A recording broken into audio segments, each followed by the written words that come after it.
Kalau dengan kita legowo, itu artinya kita terbebas dari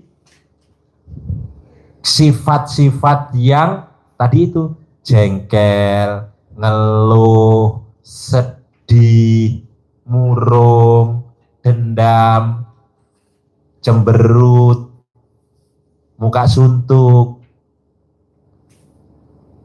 Ini akhirnya hilang. Kalau ini semua hilang, berarti gulma-gulmanya jadi hilang. Yang tumbuh akhirnya bunga-bunga yang mekar, yang harum, semerbak, mewangi. Sehingga apa? Kalau rezeki tadi itu kita ibaratkan kupu-kupu, kita nanam bunga, maka kupu-kupunya yang datang. Kalau kupu-kupu kita kejar pakai nangkep kupu-kupu bisa, tapi kupu-kupunya rusak enggak? Rusak. Rusak. Kita ngejar, kesandung, kebentur batu, kakinya bondas. Seperti yang namanya Ustadz Bondas. Jadi kita bundas semua kaki kita. Babras bundas. Lecet-lecet. Karena mengejar rezeki. Nah, gimana caranya? Kalau bunga-bunganya ini tumbuh, maka kupu-kupunya dikejar enggak? Dia akan datang.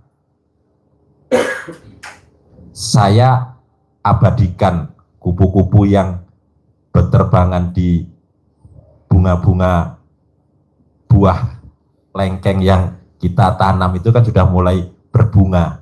Kupu-kupunya berterbangan banyak pada hinggap. Sehingga kita videoin sampai dekat gini pun, nggak pergi. Kita deket begini, dia nggak pergi. Terbang, ada saya di sini, balik lagi, hinggap lagi. Dengan nikmatnya, dia datang sendiri tanpa harus dikejar. Menurut kita tuh kupu-kupunya ngapain, Bu? Pak, coba yang bisa jawab. Yang bisa jawab, saya kasih itu uang bibit. Coba, kupu-kupunya ngapain tuh, Pak? Udah terbang, terus kok mau balik lagi. Terbang, kok mau balik lagi. Kupu-kupunya ngapain? Kalau tadi katanya Ustadz Bondas apa tadi? Bau wangi, Pak. Kupu-kupunya apa? Terbang, terus balik lagi. Balik lagi. Terbang, balik lagi. Ya, artinya apa tuh Ustadz Bondas? Cari madu bunga. Ya, oke. Di situ berarti. Coba, artinya apa, Bu, Pak? Yang jawab saya kasih uang bibit. Kan kalau rombongan gak dapat uang bibit. Ini saya kasih uang bibit yang bisa jawab yang gitu. Ayo. Menikmatin kehidupan. Terus ada lagi gak yang lain? Gak kelihatan. Kupu-kupunya kan terbang. Dan mencolok di bunganya pohon kelengkeng yang kiriman dari Bapak sedekah nih. Pohon kelengkeng, Bapak sedekah pohon kelengkeng kan 200 pohon. Enggak. Nah, nemplok ya. Ya. Nemplok. Menikmati satu bunga, Pak. Bisa. Terus? Gak bisa. Terus kupu-kupunya terbang lagi. Kupu-kupu terbang lagi. Terus datang lagi. Padahal di shoot sama dia tuh. Deket banget. Tapi kupu-kupunya terbang lagi. Itu tandanya kupu-kupunya nyaman. Tapi saya nggak mau jawaban itu. Yang gitu. Menikmatin madunya. Kan di videoin sama dia. Harusnya kan dia takut dong. Namanya binatang, ini kan manusia bukan binatang. Kan dia beda jenis. Kok dia mau tuh kupu-kupunya? Sementara kalau kupu-kupu datang ke situ laki perempuan. Laki kan? Sementara yang nyoting laki. Berarti kan homo. Tuh liatin. Tuh kupu-kupunya. No. Tuh. Indah sekali. Tuh. Di videoin tuh. Terlanjur cinta. Kok dia nggak terbang, Pak, Bu? Harusnya kan terbang tuh kupu-kupu. Harusnya terbang kupu-kupu. Kenapa nggak terbang? Yang bisa jawab coba. Nanti saya kasih uang bibit. Terlena. Ya. Kan kupu-kupunya laki. Yang nyuting laki. Coba yang jawab dapat uang bibit. Bos, ada gak sih? Kalau yang nonton aja kita kasih 10 juta dah. Kirim yang rekening. Ada gak yang nonton yang bisa jawab kasih 10 juta aja. Suruh ngirim nomor rekeningnya bos. Catat bos nomor rekeningnya. Kalau bapak-bapak saya kasih uang bibit aja karena di sini kan perlu uang bibit. Ada gak? Nggak ada. Menebar kebaikan. Menebar kebaikan. Aromanya semerbak. Aromanya semerbak. Coba suruh ngirim nomor rekeningnya. Pemirsa yang nonton YouTube atau TikTok suruh ngirim nomor rekeningnya. Jawabannya bagus sesuai kasih 10 juta. Karena kubu-kubunya pengen viral. Kubu-kubunya pengen viral. Iya. Gak Bapak bisa. sekalian. Jadi tahu gak Bu Pak? Kenapa kupu-kupunya mencelok di videoin terbang lagi? Datang lagi mencelok dia terbang lagi. Karena dia tahu yang videoin itu laki-laki. Jadi kupu-kupunya mau ngapain Pak Bu? Mau ngece. Aduh, dia mau ngece. Bully. Bully. Ngenyek. Jadi Bapak Ibu sekalian, ini secara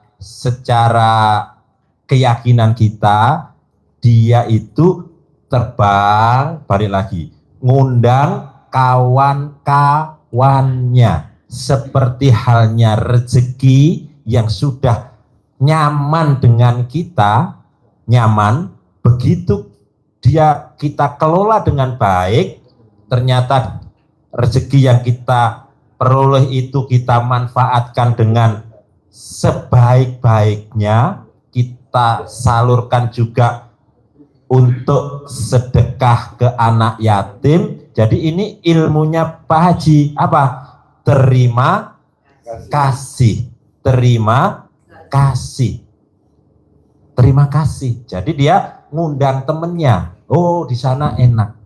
Ya, jadi satu datang lagi, dua datang lagi, tiga, banyak akhirnya.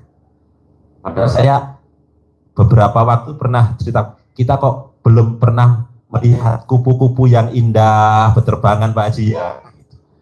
Karena kita belum menanam bunga-bunga yang indah, yang semerbak mewangi tadi kata pemirsa. Pemirsa. Jadi belum ada daya tariknya. Tapi begitu kita punya tanaman yang harum bunganya, bisa dia nikmati, akhirnya kupu-kupunya berterbangan. Itulah rezeki juga seperti itu. Kalau sudah ada yang nyaman rezeki di kita ini, kita fungsikan sesuai dengan SOP-nya, itu jadi dimanfaatkan dengan sebaik-baiknya, produktif, maka dia akan mengundang teman-temannya. Inilah yang menjadi dasar, salah satu dasar kenapa Pak Haji ngajari kita untuk mensugesti kita dengan uang bibit itu kita panggili centong. Kita sugesti kita, uang ini akan memanggil teman-temannya. Kupu-kupu tadi contohnya. Semut lah deh, semut yang sering Bapak Ibu lihat gampang. Semut, kalau satu sudah nemu sedekah Bapak Ibu, sedekah semut. Gula pasir. Gula pasir, yang nemu semut apa langsung banyak yang datang? Satu.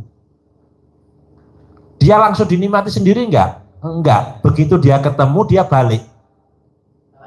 Nah, begitu ketemu temennya, di sana lo ada makanan. Nah, yang dikasih tahu ini bablas. Yang ini terus nyari lagi. Nyari teman-temannya. Lama-lama di situ jadi banyak semut ngerubung gulanya. Begitu rezeki, proses yang datang ke kita juga seperti itu. Walaupun hajat kita, kenapa 10 miliar ini secara psikologis ini kita sampaikan Pak Haji, 10 miliar ini angka yang sakral. Kenapa kita bilang 10 miliar, nolnya juga kalau ditanya gampang, 10 miliar ki nolnya piro toh?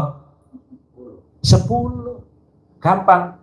Kalau bilang 100 miliar, nolnya bingung. Ngapalkannya susah. Tapi kalau 10 miliar, nolnya 10. Nolnya 10. Ya gampang. bunder 10, bunder, bulet 10. Tapi dimulai dengan angka 1. Jadi semua aktivitas kita harus dimulai bukan entar, bukan sudah, tapi terus. Oke, gitu. Mbaknya harus membuang kata-kata yang negatif tadi.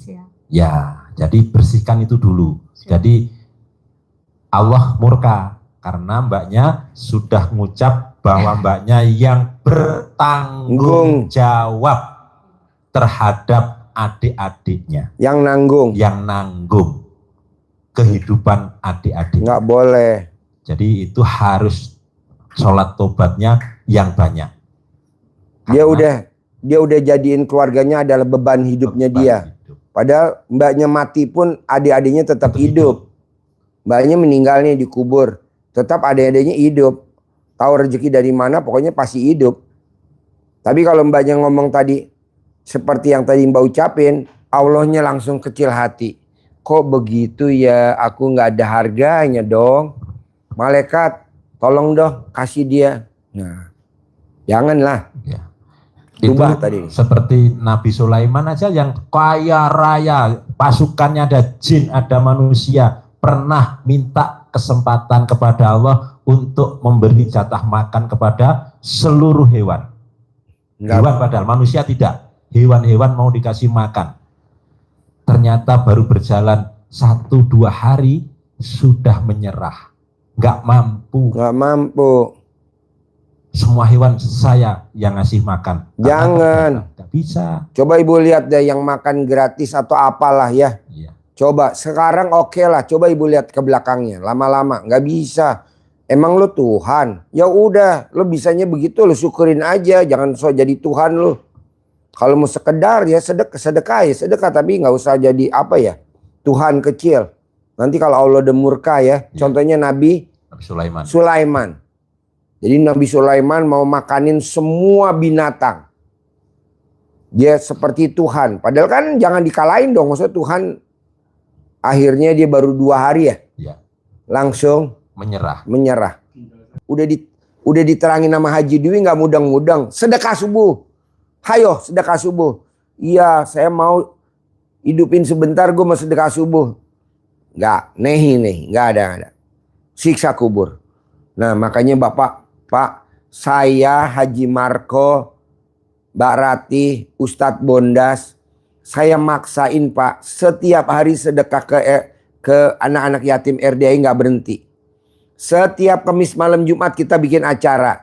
Setiap Jumat malam Sabtu saya bikin acara. Setiap hari Sabtu tadi saya bikin acara. Setiap minggu saya bikin acara di kolam renang. Untuk apa Pak? Untuk tabungan kita dikubur. Kok Pak Haji bisa begitu? Saya lihat Mbak Ratih, papanya udah meninggal, mama udah meninggal. Mbak Ratih nengokin ke kuburan paling seminggu sekali. Kadang 2 minggu sekali, kadang sebulan sekali. Nggak bisa tiap hari. Terus Bapak mau ngandelin siapa? Orang mati. Nggak bisa diandelin. Walaupun kita sahabat, belum tentu Pak. Sekarang aja lagi punya duit kita bersahabat. Kita punya temen sekolah namanya Hendy. Betul? Mati kemarin. Sampai hari ini gue nggak tahu kuburannya di mana. Gue ngurus si UJJ.